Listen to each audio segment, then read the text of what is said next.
ताश खेल जेपरी 52टी पत्ता को समान भाव में बांटी दि जाए ठीक एहीपरी प्रत्येक मनुष्य को समान भाव में प्रत्येक दिन 24 घंटार समय मिलता है। जो मनुष्य ये 24 घंटार भैल्यू सठिक भाव बुझी जाए सी ता जीवन में बहुत आग को बढ़ी जाए एवं जे आज काम को सठिक समय आसला करी भाविकी निजर समय को दिने पर दिने बर्बाद कर चली था सी ता जीवन में प्रत्येक दिन कांदी थाए कहीं सठिक समय केबे भी मन को मन आसी न थाए बरम ताकू आनिबा को पड़ी थाए।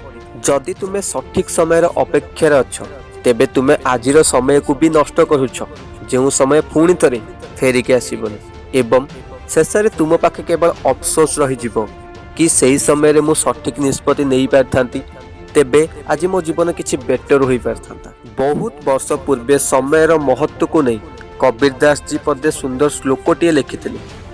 काल करे सो आज कर सो अब पल में पलय होगी बहुरी करेगा कब। समय महत्व को वर्णना कर कबीर दास जी यही श्लोक माध्यम यह कहते आसंता कालीर काम को आज कर आजिर काम को वर्तमान कर जदि किछि समय मध्य तुम जीवन शेष हो तेबे तापर तुम्हें कौन अबा करि परिबो।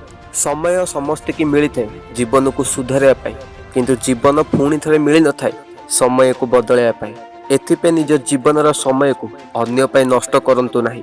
गोटे वर्षर भैल्यू जानिबार अछि तो गोटे स्टूडेंट को पचार जार खराब मार्क पाई गोटे वर्ष खराब हो गला। गोटे मैथ्सर भैल्यू जानिबार अछि तो गोटे गर्भवती माँ को पचार जी निजर शेष मासरे निजर संतान को हरैछि। गोटे दिनर भैल्यू जानिबार अछि तो गोटे मूल्य को पचार जी गोटे दिन काम न कले घरे भूकिला रुहंती। गोटे घंटार भैल्यू जानिबार अछि तो से बिजनेसमैन को पचार जार गोटे घंटार लेट पाई कोटी कोटी टंका क्षति होइछि।